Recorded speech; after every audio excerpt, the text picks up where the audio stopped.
नमस्कार. आज 7 ऑगस्ट 2026 वार आहे शुक्रवार. लोकसत्ता आणि द हिंदू वृत्तपत्र विश्लेषणमध्ये आपलं स्वागत आहे. पहिली बातमी, ललित लेखनाची समृद्ध मौज हरपली.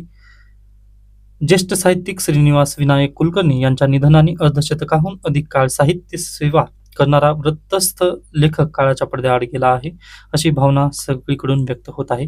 त्यासोबतच त्यांचं काही लिखाण आहे पहा. डोह, सोन्याचा पिंपळ आणि कोरडी भिक्षा यांसारख्या साहित्यकृतींनी वाचकांच्या मनात घर करून राहिलेले ज्येष्ठ साहित्यिक श्रीनिवास कुलकर्णी यांचं गुरुवार वृद्धापकाळाने निधन झालं.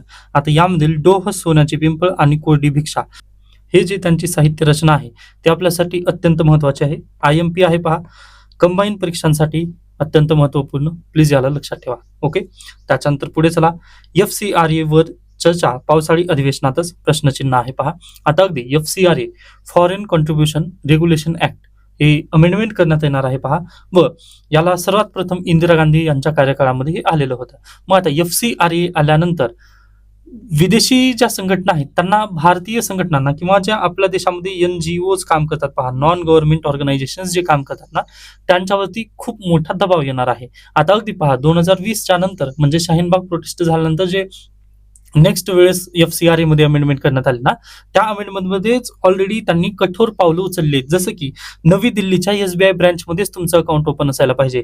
त्याच्यानंतर तुम्हाला जेवढी फॉरेनची कंट्रीब्युशन आलेली आहे, म्हणजे आता पहा, हे जी NGO आहे, ह्या NGO ला सर्व्हाइव्ह करण्यासाठी काय लागतं पहा, फंडिंग लागते किंवा पैसा लागतो. बरोबर आहे. मग काही पैसे पहा आपल्या देशामधूनच ते गोळा करतात. बरोबर आहे. पण काही संस्था असतात त्यांना फॉरेनची पण कंट्रीब्युशन येते. ओके. मग फॉरेनची जी कंट्रीब्युशन त्यांना मिळाली किंवा फॉरेन पासून जी त्यांना फंडिंग वगैरे प्राप्त झालेली आहे. आता तुम्ही शिवाजी द बॉस मूवी पाहिला असाल पहा. आता शिवाजी द बॉस मूवी मध्ये अशाच पद्धतीने त्यांनी जे भारत देशामधून जो काळा पैसा होता त्याला व्हाईट करण्याचं काम केलं होतं. मग असं होऊ नये, शिवाजी द बॉस मूवी सारखं परत एकदा रिपीट आपल्या देशामध्ये होऊ नये किंवा भारत देशातील सरकारला अस्थिर बनवण्यामध्ये काही कॉन्ट्रीब्युशन दुसऱ्या देशांचं असू नये, या निमित्ताने ही स्टेप उचलण्यात येते. व FCRA आपल्या देशामध्ये कायदा आहे, मग त्याला अमेंडमेंट करण्यात येणार आहे. व या अमेंडमेंटनुसार तर आता आणखीन कठोर पाऊल उचलण्यात येणार आहेत. जसं पहा, याच्यापूर्वी ना SBI दिल्लीमध्येच तुमचं अकाउंट असणं गरजेचं आहे. त्याच्यानंतर तुम्हाला वेळोवेळी तिथं जे तुमचे अकाउंट्स आहेत ते केंद्र सरकारला दाखवणं हे तुम्हाला गरजेचं होतं. बरोबर आहे. आता इथपर्यंत न थांबता सरकारने काय केलंय पहा, तुम्ही म्हणजे आता अगदी जे NGO आहे त्यांना तर आपल्याला तिथं आपले अकाउंट तर मेंटेन ठेवायचेच आहेत, परंतु उद्या चालून 3 गोष्टींनी ना केंद्र सरकार आपल्या NGO ला डायरेक्टली बरखास्त केलं जाऊ शकतं. म्हणजे पहा, एक कंडिशन आहे त्यामध्ये, तुम्ही जर फॉरेनचे कंट्रीब्युशन घेत आहात व सरकारला जर तुम्ही सांगितले नाहीत तर डायरेक्टली केंद्र सरकार येऊन काय करतं पहा, तुमचं अकाउंट बॅन करतं किंवा तुमचं जे NGO आहे ते क्लोज करलं जाऊ शकतं. दुसरी कंडिशन काय आहे पहा त्यामध्ये, तर अगदी तुम्हाला नोटीस न देता पण तशा पद्धतीने तुम्हाला फक्त तुमचा आवश्यक जरी आला तरी ते बंद करता येऊ शकतं. व तिसरी पण अशाच पद्धतीची कंडिशन आहे पहा, जर अगदी म्हणजे तुम्ही सर्व अकाउंट वगैरे दिलात, सर्व काही एकदम ओके आहे तुमचं, परंतु तुमचं कुठेतरी नाव आलेलं असेल किंवा अगदी पहा तुमच्यावरती एखादी केस वगैरे कोणी जरी केलेली असेल तरी देखील इथं तुमचं अकाउंट काय केलं जाणार आहे, बॅन केलं जाणार आहे. म्हणजे एक एक स्टेप त्यांनी आगाव गेलेले आहेत व डायरेक्टली म्हणजे केंद्र सरकारला मेरी मर्जी या पद्धतीने हे आता तुमचं जे NGO आहे ते बंद केलं जाऊ शकतं. मग यामुळे प्रॉब्लेम कोणाला होत आहे पहा, जे ख्रिश्चन्स आहेत किंवा ख्रिश्चन कम्युनिटीसाठी जी NGO वगैरे वर्क करतात, आता ह्यांचा परिणाम कुठं पहा, साऊथ इंडियावरती जास्त होणार आहे. त्यामुळे पहा अगदीच जे दुसरे देशामधील जे ख्रिश्चन्स वगैरे आहेत ना, त्यांनी थोडंसं अमित शहा यांच्यासोबत भेटीगाठी वगैरे करत आहेत किंवा हे बिल आणू नका तुम्ही, व जर हा कायदा बनला तर याचा परिणाम ख्रिश्चन्स लोकांना होणार आहे, असं त्यांचं मत आहे. मग अगदी पहा, इथे एकीकडे विदेशी संघटना, आता अगदी असं आपल्याला डायरेक्टली आरोप करता येत नाही, परंतु पहा सध्याला तरी सिच्युएशन हीच आहे की विदेशातील नागरिक जे कॉन्ट्रीब्युशन करतात देशामधील जे ख्रिश्चनसाठी काम करणारे जी NGOज आहेत ना, त्यांना त्यांची जी मदत आहे याच्या पूर्वीची केलेली जी मदत होती ती आता तिथं रद्दबातल होऊ शकते. मग यासाठी पहा त्यांचे अमित शहा यांच्यासोबत भेटी वगैरे चालू आहेत. मग अगदी हे थोडंसं वादळी ठरणार आहे पहा विधेयक. आता नक्कीच याला सुप्रीम कोर्टामध्ये तर चॅलेंज करता येईलच, परंतु पहा हा जर कायदा झाला तर केंद्र सरकारला NGO बद्दल जास्त पॉवर मिळणार आहे. म्हणजे पहा अगदी कोणतंही जर NGO केंद्र सरकारच्या विरोधात वगैरे जाण्याचा प्रयत्न केला तर केंद्र सरकारच्या पॉवरनुसार ते NGO बंद केलं जाऊ शकतं. हेच त्यामधील धोका आहे पहा. मग पाहूयात हे जे बिल आहे ते केंद्र सरकार आणेल किंवा नाही. आता मी फक्त तुम्हाला 3 पॉईंट जे आहेत ते थोडक्यात सांगितलेले आहेत. आता अगदीच हे जर बिल पास झालं ना पार्लमेंटमध्ये, तर आपण त्यामध्ये विस्तृतरित्या चर्चा करणार आहोत व याबद्दल आर्टिकल पण अद्याप आलेले नाहीत पहा, कारण ही न्यूज इन प्रोसेस आहे. फक्त ड्राफ्ट बिल जे आहे ते आपल्या टेलिग्राम चॅनलवरती मी ऑलरेडी अपलोड केलेलं आहे. FCRA म्हणजे पहिल्यांदा जेव्हा संसदेचं अधिवेशन चालू झालेलं होतं 20 जुलैला, तर 21 जुलै किंवा 22 जुलैच्या माझ्या पोस्ट पाहू शकता टेलिग्रामवरती, तिथे तुम्हाला मिळून जाईल हे सर्व नोट्स. Okay, done. त्यानंतर कॉकरोच जनता पार्टीचे सप्टेंबर पासून नवे अभियान त्यांनी चालू करणार आहेत व राष्ट्रीय कार्यकारिणी त्यांनी काल जाहीर केलेली आहे. ते तुम्ही नक्कीच पाहू शकता इंस्टाग्रामवरती वगैरे. मग त्यामध्ये त्यांनी पुढल्या महिन्यापासून आता त्यांनी क्या बोलती पब्लिक अशा पद्धतीने त्यांनी एक कार्यक्रम लॉन्च करणार आहेत. मग पाहूयात CJP कशा पद्धतीने, व त्यांनी म्हटलेलं आहे सध्याला तरी की आम्ही राजकीय पक्ष नसून तर दबाव गट या पद्धतीनेच कार्यरत राहणार आहोत व दबाव गट आपल्या UPSCच्या सिलेबस GS2 मध्ये नक्कीच आहे. ओके, त्यानिमित्ताने हे थोडंसं महत्वपूर्ण पॉईंट नक्कीच आहे आपल्यासाठी. डन. त्याच्यानंतर पुढे चला, नेक्स्ट पहा, 4,500 होमिओपॅथी डॉक्टरांची नोंदणी. MMC कार्यालयात ठिय्या आंदोलनानंतर पहिली अधिकृत नोंदणी चालू झालेली आहे. पहा काल लोकसत्ताने याबद्दल एक आर्टिकल लिहिलेला होता. मग त्यामध्ये तुम्हाला समजावून सांगत असताना त्यांनी पण दिलेलं होतं पहा की वैमानिकांची जागा कमी आहेत म्हणून डायरेक्टली बसच्या ड्रायव्हरला आपण वैमानिक म्हणून तिथं वैमानिकचं लायसन्स वगैरे देत नाही. अगदी त्याच धर्तीवर परत तिथं तेच झालेलं आहे पहा की डॉक्टरांची कमतरता दूर करण्यासाठी त्यांनी 1 वर्ष जरी तुम्ही अभ्यासक्रम कंप्लीट केलेला असाल, म्हणजे ॲलोपॅथी असू द्या किंवा होमिओपॅथी असू द्या, या दोन्हींपैकी 1 वर्षाचा अभ्यासक्रम असलेला डिप्लोमा वगैरे जर असं तुम्ही कोणतीही कंडिशन जर प्राप्त केलेलं असाल ना, तर तुम्हाला डायरेक्टली ग्रामीण रुग्णालयामध्ये डॉक्टर म्हणून तिथे तुमची नेमणूक करण्यात येणार आहे. मग हे अतिशय वादग्रस्त मुद्दा आहे. पहा, मी कालच्या लेक्चरमध्ये हे सविस्तररित्या समजावून सांगितलं की ग्रामीण भागातील लोक डायरेक्टली त्यांच्यावर विश्वास ठेवू शकतात. व पहा, याचा परिणाम असा होणार आहे की अगदी तो पेशंट दगावेल व हा कायदा तसाच असेल. ओके, मग पुन्हा हे होईल, म्हणजे पुन्हा त्याबद्दल आंदोलन वगैरे होतील, परंतु तो पेशंट एकदा दगावला ना तर त्याची जी ही आहे ती फॅमिलीला सोसावी लागणार आहे झळ. ओके, मग त्यामुळे महाराष्ट्र राज्य सरकारने ही जी नोंदणी आता सध्याला पहा लगेच एकाच दिवसामध्ये ह्यांना 4,500 अर्ज प्राप्त झालेले आहेत. मग ती कमतरता दूर होईल का तर नाही, तर याचा दुरुपयोग नक्की केला जाणार आहे. मग त्यामुळे महाराष्ट्र राज्य सरकारने या निर्णयाबद्दल थोडंसं परत एकदा विचार करणं गरजेचं आहे. पहा, ओके, डन. आता याबद्दल आणखीन आज 2 आर्टिकल आले, पण आता आपल्याला काही एंटरटेन करायचं नाही, कारण कालच्या लेक्चरमध्ये आपण ते डिटेलमध्ये पाहिलेलं आहे. ते कुठे आहेत, सॉरी, ते पुन्हा पाहूयात. आणखीन 2-3 बातम्या इथं मध्ये आहेत. Okay, done. त्याच्यानंतर निवडणूक आयोगाने मर्यादा ओलांडल्या, शिंदे गटाविरोधात ज्येष्ठ वकील कपिल सिब्बलांचा युक्तिवाद. आता अगदी मी स्वतःची पाठ थपटवून घेण्याचा प्रयत्न इथं नक्की करेन, कारण ज्यावेळेस ही केस झालेली होती त्यावेळेस पण मी तोच मुद्दा मांडण्याचा प्रयत्न केला होता की इंदिरा गांधी किंवा तुम्हाला माहिती असेल इमर्जन्सीच्या पिरियडमध्ये, ओके, किंवा अगदीच पहा इंदिरा गांधींनी तडकाफडकी निर्णय घेतलेले होते. एक तर प्रिव्ही पर्सेस त्यांनी बंद केले, त्याच्यानंतर जे नॅशनलायझेशन ऑफ बँक केले त्यांनी, मग नॅशनलायझेशन ऑफ बँक केल्यानंतर पहा अगदीच याच्या पूर्वी होतं काय, तर जे धनाढ्य व्यक्ती होते त्यांच्या घरचीच बँक होती. ओके, व इंदिरा गांधी यांनी काय केलं, डायरेक्टली त्यांच्या घरातून जी बँक होती ती काढली व डायरेक्टली इंडियन गव्हर्नमेंटची ती बँक बनवली, म्हणजे नॅशनलाइज्ड केल्या बँक. ओके, रातातून बँकेचं नॅशनलायझेशन झाल्यानंतर पहा त्यांना अगदीच त्रास झाला, जे प्रायव्हेट व्यक्ती होते. मग यामुळे पहा इंदिरा गांधी यांच्या विरोधात तिथे काय झालं, काँग्रेस पार्टीमध्ये फूट पडली. ओके, मग काँग्रेस पार्टीमध्ये फूट पडल्यानंतर तत्कालीन वेळेस पहा निवडणूक आयोगाने हेच कंडिशन लावून काय घेतलेलं होतं, निर्णय घेतलेला होता की खरी काँग्रेस कोणाची आहे म्हणून. ओके, त्यामुळे पहा पूर्वी काँग्रेसचं जे चिन्ह आहे ना ते वेगळं होतं व आता ती हाताचा पंजा असा आलेला आहे.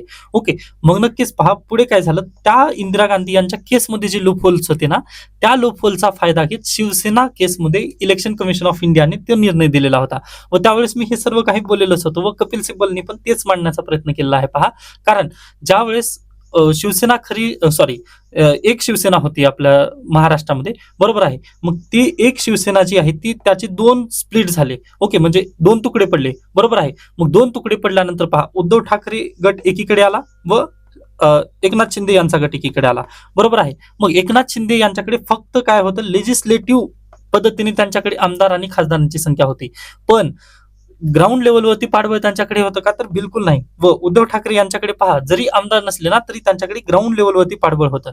मग याच लूपहोलचा त्यांनी फायदा घेतलेला होता व 1999च्या घटनेनुसार त्यांनी म्हटलं, परंतु पहा खरी घटना कोणाची आहे हे ठरवण्याचा अधिकार बेसिकली सुप्रीम कोर्टाचा आहे किंवा हायकोर्टाचा आहे. इलेक्शन कमिशन ऑफ इंडियाला तो अधिकारच नाही आहे.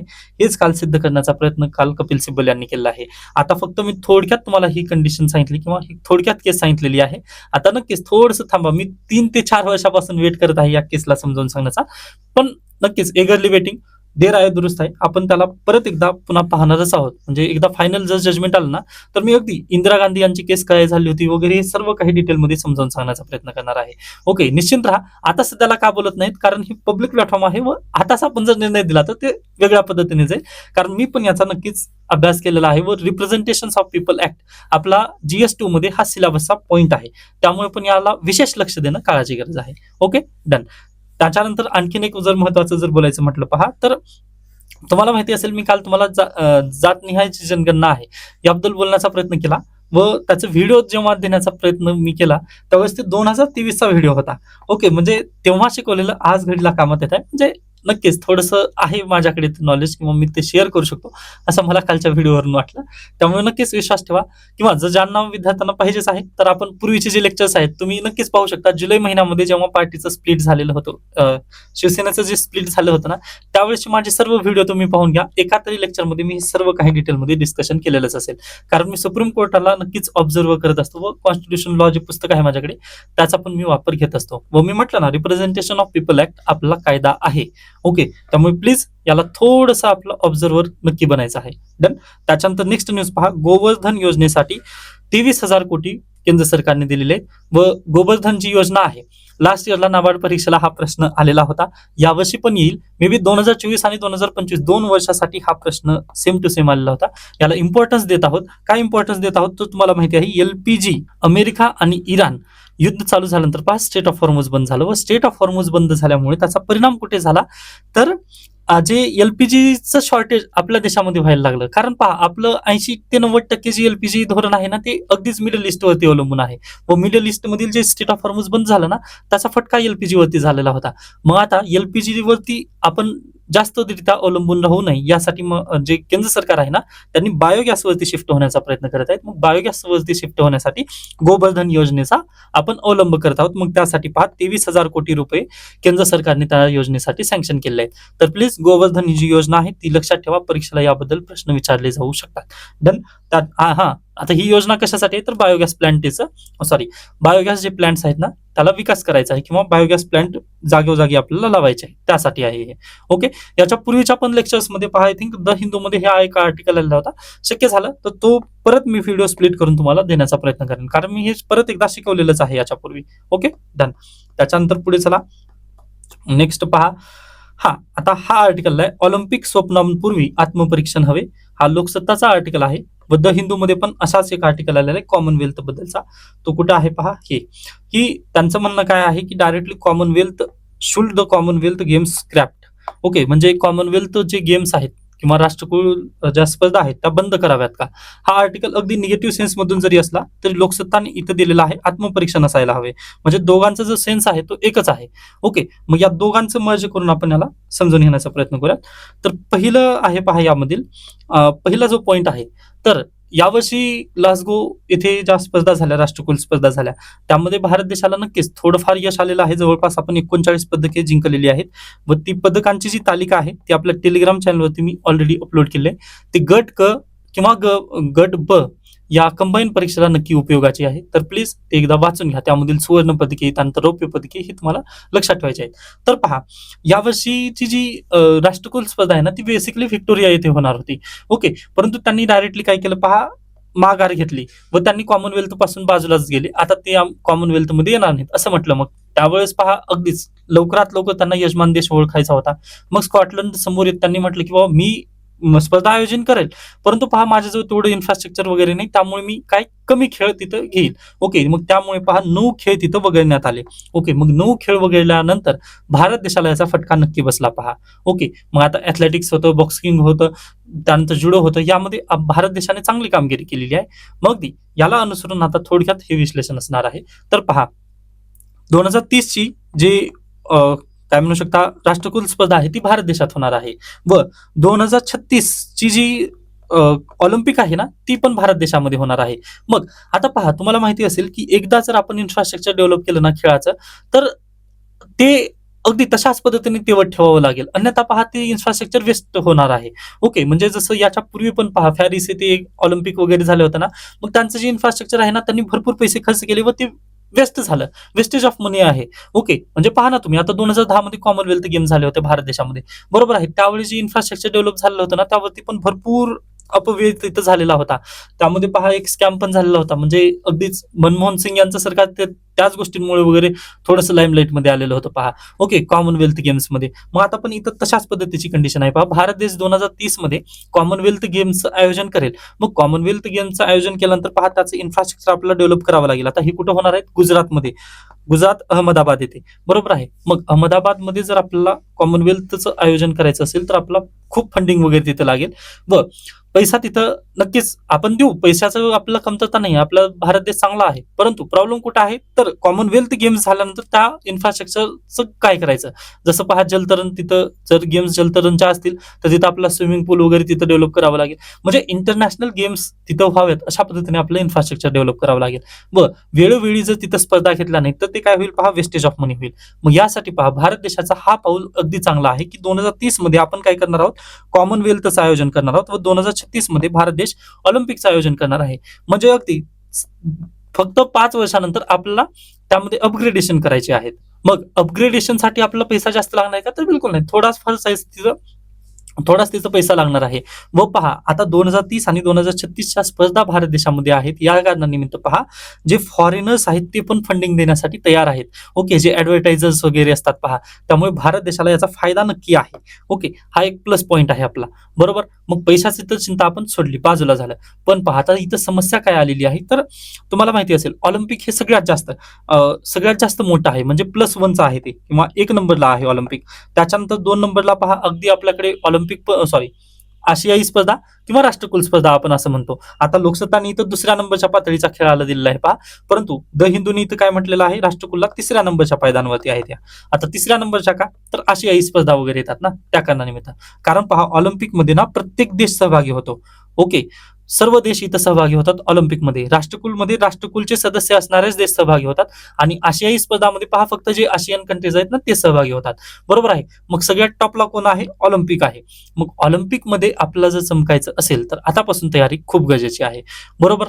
कारण पहा तुम्ही जर पाहिलात ना राष्ट्रकुल स्पर्धेमध्ये आपलं चांगल्या पद्धतीने आयोजन झालेलं नाहीये, किंवा आपलं जे पदक तालिका आहे ते चांगल्या पद्धतीने आपण चमकावू शकलो नाही. आता तसं का झालेलं असेल? तर अगदी पहा ऍथलेटिक्समध्ये भारत देशाचं वर्चस्व आहे का? तर बिलकुल नाही. नीरज चोप्रा फक्त आपण एकाच व्यक्तींना किंवा एकाच खेळाडूसोबत आपण अपेक्षा सर्व लावून ठेवलेल्या आहेत. परंतु रनिंगमध्ये कुठं आहोत आपण? त्याच्यानंतर अन्य जे खेळ आहेत त्यामध्ये आपण नाहीत आहोत. त्याच्यानंतर तुम्हाला स्विमिंग बद्दल माहिती आहे का? भारत देशाचे स्विमिंगचे खेळाडू आहेत का? तर बिलकुल नाही. पहा प्रॉब्लेम इथंच आहे की आपण ऍथलेटिक्सला जास्त तवज्जो दिलेली नाही. फक्त आपण भालाफेक किंवा उंच उडी यामध्ये सुद्धा तरी पारंगत झालेले आहोत. आपण परिपूर्णरित्या ऑलिम्पिकसाठी किंवा अगदी ऍथलेटिक्ससाठी तयार नाही आहोत. ही आपल्याकडे शोकांतिका आहे. मग आपल्याला काय करावं लागेल? तर आपलं माइंडसेट चेंज करावं लागेल व आपलं रनिंग, त्याच्यानंतर ऍथलेटिक्स मधील प्रत्येक जे खेळ आहे ना त्याला टार्गेट करावं लागेल. कारण प्रत्येक तुम्ही कोणतेही घ्या, आशियान घ्या, ऑलिम्पिक घ्या, त्यानंतर राष्ट्रकुल, या सर्व खेळांमध्ये ऍथलेटिक्स तर नक्की गेम असणार आहे. मग ऍथलेटिक्सला जर टार्गेट करायचं असेल तर, आणि ऍथलेटिक्स कसं असतं पहा, इंडिव्हिज्युअल गेम आहे. म्हणजे आता अगदी 4x400, ओके, म्हणजे हे जी रिले स्पर्धा असते किंवा 2x200, ओके, ह्या ज्या स्पर्धा आहेत यामध्ये वैयक्तिकरित्या कामगिरी गरजेची आहे. म्हणजे अगदी वैयक्तिक पण आहेत आणि सांघिक पण आहे. म्हणजे पहा पहिल्यांदा जो रनर आहे तो 100 मीटर पार करून दुसऱ्या व्यक्तीकडे जेव्हा बॅटन देतो, मग दुसऱ्या व्यक्तीने पण तशाच पद्धतीने परिपूर्णरित्या रेस जिंकायची असते, बरोबर आहे. म्हणजे हे सांघिक जरी असली तरी तो वैयक्तिक पण खूप मोठा रोल आहे, बरोबर, ऍथलेटिक्समध्ये. मग वैयक्तिकचा रोल असताना आता नीरज चोप्रा अगदी वैयक्तिक लेवलवरती त्यांनी हे केलेले आहेत, म्हणजे त्यांचं प्रदर्शन केलेलं आहे. अगदी तशाच पद्धतीने पहा त्यांना पूर्वीचे 10 महिने आहेत त्यांनी खूप म्हणजे दुखापतीमधून वगैरे गेलेत.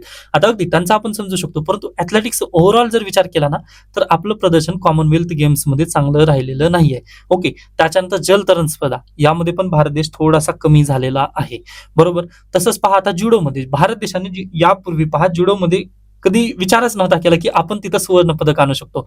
परंतु ऐतिहासिक कामगिरी केली आहे पहा, व यावर्षी परीक्षेला प्रश्न विचारला जाऊ शकेल. अस्मिता डे आणि हर्ष शाह यांच्या या ऐतिहासिक कामगिरीचे कौतुक करावे तितके कमी आहे. अर्थात या यशामुळे आता त्यांची जबाबदारी वाढली असून हे यश आगामी आशियाई आणि ऑलिम्पिक क्रीडा स्पर्धांमध्ये परिवर्तित होणे गरजेचे आहे. आता नेक्स्ट हा आशियाई आहे, त्याच्यानंतर ऑलिम्पिक आहेत. मग हे जे यश त्यांनी मिळवलेलं आहे ना ते अशाच पद्धतीने पुढे राहणं, कंटिन्यू राहणं हे गरजेचं आहे. बरोबर. त्याच्यानंतर अगदीच राष्ट्रकुल स्पर्धेमध्ये नीरज चोप्रा यांनी पण जे यश मिळवलेलं आहे, आता तेच यश ऑलिम्पिकपर्यंत आपल्याला टिकवायचं आहे व त्यासाठी त्यांना पण प्रयत्न काळाची गरज आहे. म्हणजे प्रयत्न तशा पद्धतीने करणं गरजेचे आहेत. बरोबर. मग आता द हिंदू इथं याबद्दल काय म्हणत आहे? पहा, द हिंदू पण तेच म्हणत आहे, की आपल्याकडे पैशाची वगैरे कमतरता नाही आहे. ओके, आपल्याकडे सर्व काही आहे. मग किंवा भारत देशामध्ये टॅलेंट पण आहे पहा. पण प्रॉब्लेम कुठे आहे तर टॅलेंटला आपण ओळखत नाही. ओके. व राष्ट्रकुल स्पर्धेला ना आपण एक टेस्ट मॅच घेणं गरजेचं आहे. कारण जे आपल्या राष्ट्रकुलमधील जे राष्ट्रकुल गटामधील जे देश आहेत ना, त्यांच्यासोबत आपण जेवढी स्पर्धा घेतो, तेवढी आपल्या नॅशनल लेव्हलला पण स्पर्धा नाहीये पहा. त्यामुळे राष्ट्रकुल गेमचं थोडंसं महत्त्व आहे. त्याच कारणानिमित्त द हिंदू काय म्हणत आहे पहा, आपल्याला एक सजेशन देत आहे, की नॅशनल गेम्स ऐवजी तुम्ही राष्ट्रकुल खेळा. ओके, राष्ट्रकुलमध्ये अगदी राष्ट्रकुल जे देश आहेत ना, ते तरी इथं मिळून चांगलं प्रदर्शन करतील. ओके, व त्यांचा तिथं अभिमान वगैरे वाढेल. ओके, मग यासाठीच पहा आपल्याला भारत देशाला प्रयत्न करणं गरजेचं आहे. व अगदी तुम्हाला माहिती असेल, ज्यावेळेस राष्ट्रकुलमधील आपण पदकांची तालिका पाहिली व खेळाडूंचा ज्यावेळेस सत्कार करण्यात आला, त्यावेळेस भारत देशाचे क्रीडा मंत्री यांनी पण म्हटलेलं आहे, की बाबा फक्त राष्ट्रकुल स्पर्धा जिंकली म्हणून तुम्ही थांबू नका, किंवा फक्त आता राष्ट्रकुल स्पर्धा जिंकल्यानंतर पहा तुम्हाला पारितोषिक मिळेल व त्याच्यानंतर सरकारी नोकरी मिळेल, पण इथपर्यंतच तुम्ही थांबू नका, तर नक्की ऑलिम्पिकसाठी तयारी करा, असंच त्यांनी म्हटलंय. व भारत सरकार यांच्या हे जे सर्व खेळाडू आहेत त्यांच्या पाठीमागे राहण्यासाठी तयार आहे. मग नक्कीच पहा, भारत देशाने किंवा अगदी जे खेळाडू आहेत भारत देशातील त्यांनी पण प्रयत्न करणं काळाची गरज आहे. तेव्हाच राष्ट्रकुल क्रीडाचं तिथं महत्त्व प्राप्त राहील. आणि आता पहा, राष्ट्रकुल क्रीडांचं पण काही महत्त्व असणार नाही, कारण अगदी आपण रौप्य पदक आणि काय म्हणू शकतो कांस्य पदकावर जर समाधान मानलो तर ते योग्य होणार नाही. कारण भारत देशाची जी काय म्हणू शकता भारत देशाचं जे टॅलेंट आहे ते गोल्डसाठी बनलेलं आहे व आपण ते गोल्ड मिळवल्याशिवाय थांबणं हे चुकीचं होईल. ओके, मग याबद्दलच हे आर्टिकल आहे. व मग आता तुम्ही म्हणाल की सर कॉमनवेल्थ गेम बंद व्हावेत का? तर बिलकुल नाही. नॅशनल ऐवजी तुम्ही कॉमनवेल्थ खेळा, परंतु कॉमनवेल्थ चांगले आहेत. ओके, व आपण 2030 आणि 2036 गोल ठेवलेला आहे. आय होप हा आर्टिकल तुम्हाला अगदी योग्यरित्या समजलेलंच असेल. डन. त्याच्यानंतर पुढे पहा, आता हा जो आर्टिकल आहे तो कालचा आर्टिकल आणि हा आर्टिकल सेमच आहे. त्याच्यानंतर अगदी पहा, आरोग्य व्यवस्था कशा पद्धतीने महाराष्ट्राची काम करत आहे याबद्दल दिलेलं आहे.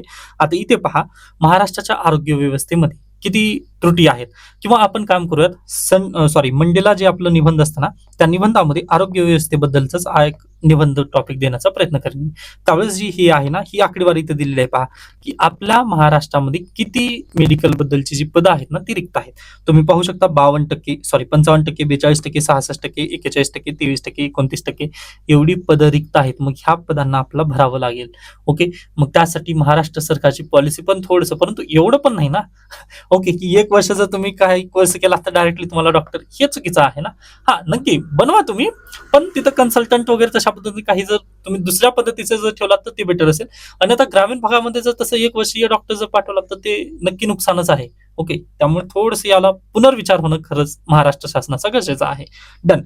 त्याच्यानंतर पहा, नेक्स्ट आर्टिकल आहे तमिळनाडू बद्दलचा. ओके, तमिळनाडूमध्ये सी जोसेफ विजय चीफ मिनिस्टर यांनी काल बजेट मांडलं. व बजेट मांडत असताना किंवा लास्ट मंथमध्ये ज्यावेळेस तमिळनाडू सरकारने एक व्हाईट बिल मांडण्याचा प्रयत्न केला पहा, की स्टॅलिन यांच्या गव्हर्नमेंटने कशा पद्धतीने पैशांचा अपव्यय केलेला आहे किंवा त्यांचे निर्णय कशा पद्धतीने चुकले याची त्यांनी श्वेतपत्रिका मांडली लास्ट मंथमध्ये. ओके, मग नेक्स्ट मंथमध्ये म्हणजे ह्या मंथमध्ये त्यांनी काल बजेट मांडलं. ओके, काल बजेट मांडल्यानंतर आपल्याला काय लक्षात आलं पहा, तर लक्षात घ्या तुम्ही, त्यांनी 2 गोष्टी इथं केलेल्या आहेत.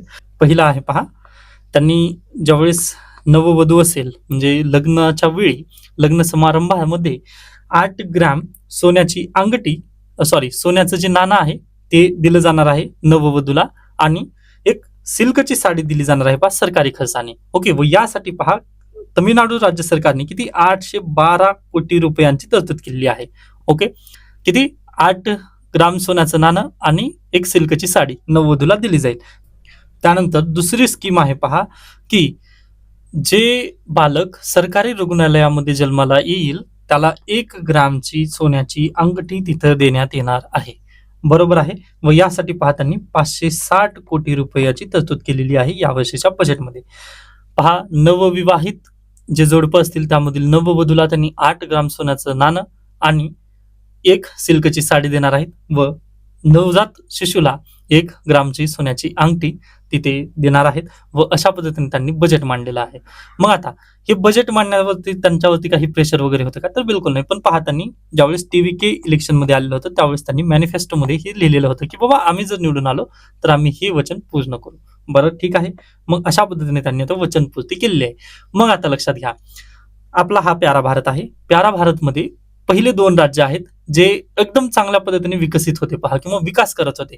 त्यामध्ये पहिला आहे महाराष्ट्र माझा, ओके, व दुसरा आहे तमिळनाडू, बरोबर. मग तमिळनाडू आणि महाराष्ट्र हे 2 प्रगतशील राज्य म्हणून ओळखले जातात. पण महाराष्ट्र राज्य आता अगदी आज घडीला आपण तमिळनाडूपेक्षा तरी चांगले आहोत पहा, असं मी म्हणेल. कारण महाराष्ट्राचं जीडीपी टू जे लोन रेशो आहे ना, ते 20% आहे. तर तेच जर तुम्ही तमिळनाडूचं पाहिलात तर ते 28% गेलेलं आहे. 27.1% एवढं त्यांच्यावरती आज घडीला लोन आहे. व महाराष्ट्राचं त्यापेक्षा प्रमाणात कमी आहे, की महाराष्ट्राचं जेवढं जीडीपी आहे ना त्याच्या फक्त 20%च आपल्याकडे लोन आहे. आता हे पण जास्त झालेलं आहे म्हणा, परंतु ठीक आहे ना, मिनिमम तरी आहे. म्हणजे अशा पद्धतीने आपण थोडंसं आता कम्पेअर कोणासोबत करावं हे पण थोडंसं हे आहे म्हणा, पण ठीक आहे असं मी म्हणेल. कारण विकसित राष्ट्र आपण नक्की आहोत, त्यामुळे थोडंसं विकसनशील कामांसाठी आपल्याला निधी लागतो, बरोबर आहे. मग अगदी, व तुम्हाला माहिती आहे की तमिळनाडू राज्य सरकार स्टॅलिन यांना थोडंसं श्वेतपत्रिका दाखवत म्हणत होते की तुम्ही अपव्यय पैसे असं वगैरे केलेला आहे. मग इथं टीव्हीके सॉरी तमिळनाडूमध्ये सध्याला जे टीव्हीके यांचं सरकार आलंय किंवा सी जोसेफ विजय यांचं सरकार आलेलं आहे, त्यांनी पण मग तेच प्रॉब्लेम तिथं क्रिएट केलेला आहे. आता पहा, यांनी लोन वरून वगैरे त्यांनी चांगलं केलेलं आहे, ओके, ठीक आहे, याबद्दल काही प्रॉब्लेम नाही. परंतु उद्याच्या वेळेस हे लोन फेडण्याची ज्यावेळेस वेळ येईल ना, त्यावेळेस मात्र यांच्याजवळ पैसे उरणार नाहीत. मग पैसे उरले नसल्यामुळे हे काय करतील पहा, परत एकदा लोन काढतील व त्यानुसार व्याज फेडतील. मग हे तिथं बेसिकली चुकीचं होत आहे. व पहा, तुम्हाला माहिती आहे केंद्र सरकार किंवा आरबीआय लोन जास्त इम्पोर्टसाठी खुश नाहीये. का खुश नाहीये तर लक्षात घ्या तुम्ही, हा आपला प्यारा भारत आहे व आपल्या देशामध्ये डायरेक्टली सोनं तर आपण हे करू शकत नाही, किंवा मायनिंग त्या पद्धतीने आपल्याकडे माइन्स वगैरे कमी आहेत, सोन्याच्या खाणी कमी आहेत, बरोबर. मग आपण काय करतो, सोनं दुसरीकडून आयात करतो, ओके. सोन्याची गोल्डची आपण पहा आयात करतो, व गोल्डची आयात जर झाली तर त्यांना आपण कशामध्ये पैसे द्यावे लागतात, तर डॉलरमध्ये आपल्याला त्याची किंमत द्यावी लागते, बरोबर आहे. मग डॉलरची इथं मागणी वाढेल का नाही, तर बिलकुल डॉलरची इथं मागणी वाढेल. व आपल्याकडे काय आहे, रुपया आहे. मग डॉलरची मागणी वाढली आणि डॉलरचा पुरवठा आपल्या देशामध्ये करू शकतो का, तर बिलकुल नाही. डॉलरचा पुरवठा कमी आणि डॉलरची मागणी जास्त, मग काय होणार आहे, अगदी रुपयाचं इथं अवमूल्यन होणार आहे का नाही, तर बिलकुल रुपया इथं खाली खाली कोसळेल व जे गोल्डच्या जे प्राइसेस आहेत ना ते आणखीन जास्त वाढतील. मग अगदी पहा, आता जे 1.5 लाख आहे ते आणखीन 2 लाखापर्यंत पण जाऊ शकतं तमिळनाडूच्या या स्कीममुळे. त्यामुळेच पहा, 2015-16 साली आरबीआयने गोल्ड बॉन्ड स्कीम आणलेली होती. त्याचं नेमकं कारणच ते आहे की बाबा जी जनता आहे ती गोल्ड बॉन्ड स्कीम मध्ये खरे पैसे लावावेत, न की पर्टिक्युलरली जे गोल्ड आहे, मेटल जे आहे त्यावरती पैसे लावू नये, तसं आरबीआयचं ते धोरण होतं. परंतु ते पण पूर्णतः बरखास्त झालं किंवा ते सक्सेसफुल झालं नाही. त्यामुळे ते अगदीच पुन्हा बरखास्त करण्यात आलेलं आहे. गोल्ड बॉन्ड स्कीम जी होती ती बंद झालेली आहे. परंतु त्यामागचा प्रमुख उद्देश हाच होता पहा, की गोल्ड आपण जास्त इम्पोर्ट करू नये. कारण पहा, गोल्डमध्ये आपण आत्मनिर्भर नाही आहोत व गोल्ड जर दुसऱ्या देशापासून आपण इम्पोर्ट केलं तर त्याला डॉलरमध्ये पैसे द्यावे लागतात. मग हेच त्याचं प्रमुख कारण होतं. मग टीव्हीके किंवा तमिळनाडूचे चीफ मिनिस्टर आहेत त्यांनी पण आता तीच चूक केलेली आहे पहा, की गोल्डचे जे प्राइस आहेत ते ऑलरेडी वाढत आहेत व त्यांनी आता तरतूद जरी केली असेल पहा, त्यांनी 812 कोटी आणि 560 कोटी रुपयांची तरतूद जरी केली असली तरी हे पैसे त्यांना कदाचित पुरणार नाहीत.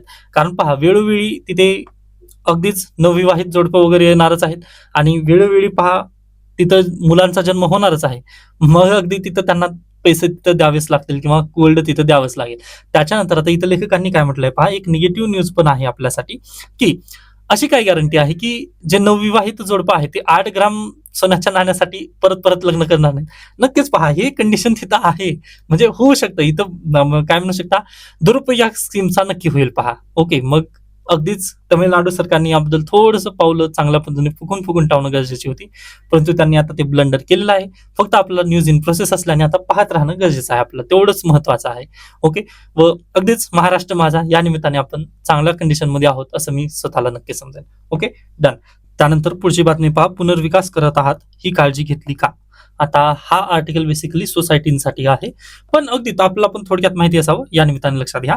तर सहकारी संस्था उपविधीतील कलम 73 नुसार सहकारी गृहनिर्माण संस्थेला इमारतीला 15 वर्षे पूर्ण झाल्यानंतर ना 5-5 वर्षाचं तिथं पहा अहवाल त्यांना घ्यावा लागतो. 15 वर्ष पूर्ण झाल्यावर शासनमान्य संरचनात्मक अभियंता किंवा वास्तुरचनाकार नियुक्ती करावी आणि दर 5 वर्षांनी इमारतीची संरचनात्मक तपासणी करून घ्यावी. इमारतीला 30 वर्ष पूर्ण झाल्यानंतर पहा दर 3 वर्षांनी अहवाल तिथं बंधनकारक करण्यात आलेला आहे. ओके, म्हणजे जर तुमची सोसायटी वगैरे तशा पद्धतीने असेल तर तुम्हाला काय करावं लागतं पहा, 15 वर्ष जर त्या बांधकामाला जर झालेली असतील तर दर 5 वर्षांनी तुम्हाला सिव्हिल इंजिनियर कडून तशा पद्धतीने अहवाल मागून घ्यावा लागतो किंवा आपली बिल्डिंग चांगली आहे किंवा नाही.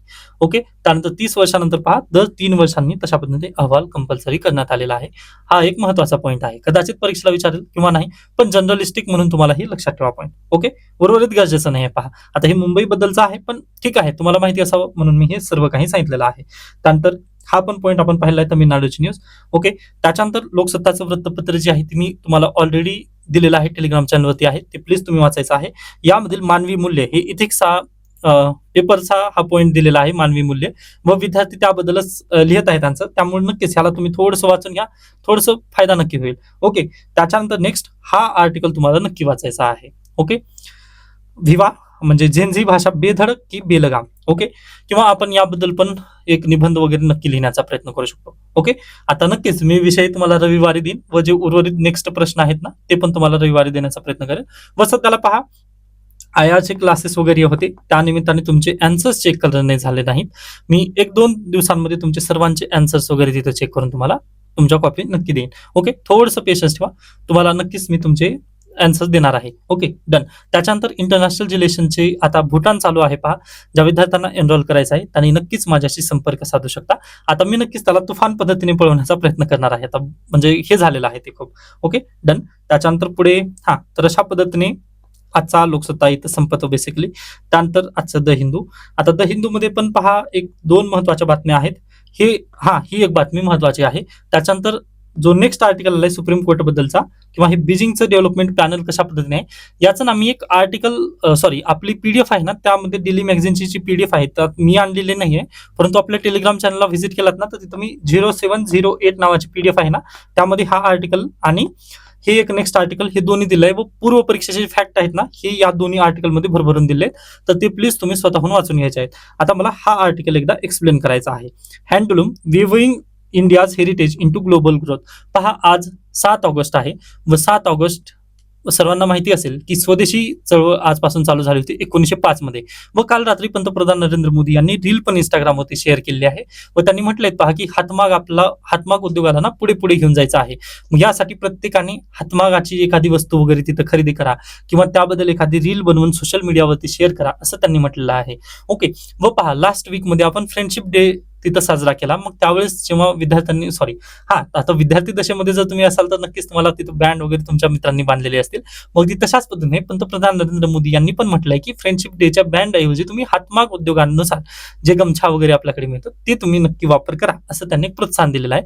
मग Giriraj Singh union minister of textiles यांनी हा आर्टिकल लिहिलेला आहे की आपल्या देशामध्ये स्वदेशी मुवमेंट ज्यावेळेस चालू झाली किंवा त्याच्यापूर्वी पण आपण पहा हातमागावरती सर्व काही चालू होतं. मग त्याच्यानंतर पहा इंग्रज आल्यानंतर आपले जे इंडस्ट्रीज आहेत, ज्या लोकल इंडस्ट्रीज आहेत किंवा जे हातमाग आहेत ते बंद पडलेले होते. परंतु पहा इंग्रजांच्या विरुद्ध ज्यावेळेस महात्मा गांधी यांनी लढा पुकारला त्यावेळेस पहा परत एकदा हातमाग उद्योगाला तिथं नव्याने चालना मिळालेली आहे. बरोबर, मग त्या संदर्भाचाच हा आर्टिकल आहे की आपण हातमाग दिन म्हणून आज 7 ऑगस्टला साजरा करतो व हा 12वा हातमाग दिन आहे. कारण 2015 पासून आपण खऱ्या अर्थाने हातमाग दिनाला सुरुवात केली आहे व 7 ऑगस्ट 1905 हे त्याचं औचित्य आहे. कारण 7 ऑगस्ट 1905 रोजी स्वदेशी आंदोलन चालू झालेलं होतं.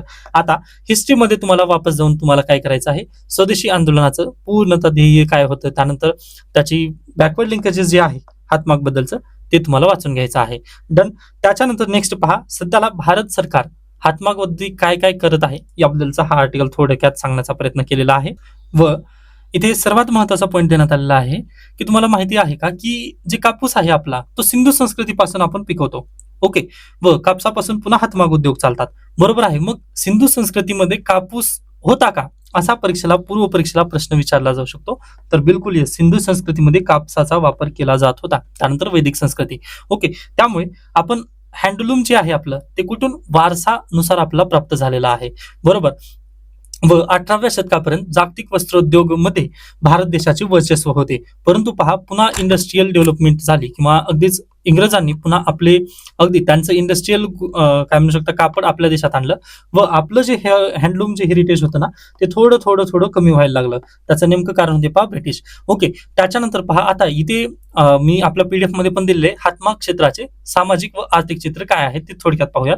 तर पहा, एक आहे रोजगार आणि सहभाग. तर 35 लाखांहून अधिक विणकर आणि संबंधित कर्मचाऱ्यांना आजीविका आपण मिळवून दिलेली आहे आणि बहुतांश ग्रामीण भागामध्ये उद्योग चालतात. बरोबर आहे. त्याच्यानंतर पहा, दुसरं आहे महिला सक्षमीकरण. या क्षेत्रातील एकूण कामगारांपैकी सुमारे 72% महिला आहेत आणि महिला प्रणित विकास हे हँडलूमचं काय उद्देश आहे किंवा हँडलूमचं काय म्हणू शकता तुम्ही वैशिष्ट्य आहे. त्याच्यानंतर तिसरा पॉइंट आहे पहा, शाश्वतता आणि पर्यावरण. ओके, शून्य कार्बन फुटप्रिंटिंग, पर्यावरणपूरक आणि शाश्वत उत्पन्न इथं होत असतं. कारण तुम्हाला माहिती आहे की हातमाग उद्योगांमध्ये कुठेही आपल्याला इंडस्ट्रीजची गरज पडणार नाही किंवा आपण फ्यूल तिथं टाकत नाहीये. बरोबर, हे सर्व आपण कशावरून हातावरून काम करत असतो. मग यामुळे पहा झिरो कार्बन इमिशन इथं होत असतं. व या 3 पॉइंट वरून आपण सांगू शकतो पहा की हे जे हातमाग उद्योग आहे ना तो हा आपला वारसा आहे आणि हा वारसा आपला जपायला हवा. त्यामुळेच पंतप्रधान नरेंद्र मोदी यांनी सर्वांसमोर येऊन तशा पद्धतीने आपल्यासाठी एक चॅलेंज पण दिलेलं आहे किंवा पहा एक काय म्हणू शकता प्रोत्साहन दिलं आहे की तुम्ही हँडलूम उद्योगाला थोडंसं पुढे घेऊन चला, कारण विकसित भारत 2047 मध्ये हँडलूमचा मोठा वाटा नक्कीच असणार आहे. आय होप हा आर्टिकल अगदीच तुम्हाला योग्यरित्या समजलेला असेल. याचे जे सर्व पॉईंट आहेत 1, 2, 3 हे जे पॉईंट्स वगैरे मी तुम्हाला समजावून सांगितलं ते आपल्या पीडीएफ मध्ये नक्की दिले, ते तुम्ही स्वतःहून वाचून घेऊ शकता. ओके, तर आता आपण इथे थांबूया. त्याबद्दल काही शंका काही सजेशन असतील तर नक्की मला सांगू शकता. त्यानंतर आणखीन एक मी तुम्हाला परत एकदा स्पीड किती आहे माझी हे दाखवण्याचा प्रयत्न केलाय. टेलिग्रामवरती तुम्ही पाहू शकता की अगदी माझी डाउनलोडिंगची स्पीड ओके आहे, परंतु अपलोडिंगची स्पीड परत एकदा 3 MBPS आहे. त्यामुळे नक्कीच आता अगदी घड्याळामध्ये 7 वाजले तरी पण पहा तुम्हाला हा व्हिडिओ मे बी खूप लेट तुमच्यापर्यंत पोहोचू शकेल. त्याबद्दल खरंच क्षमस्व. आपण काही करू शकत नाही. जेव्हा BSNL ची सर्व्हिस चांगली होईल पहा त्यावेळेस हे सर्व तुम्हाला परत एकदा रेग्युलर म्हणजे 6-7 अशा पद्धतीने तुम्हाला मिळत जातील. ओके, धन्यवाद.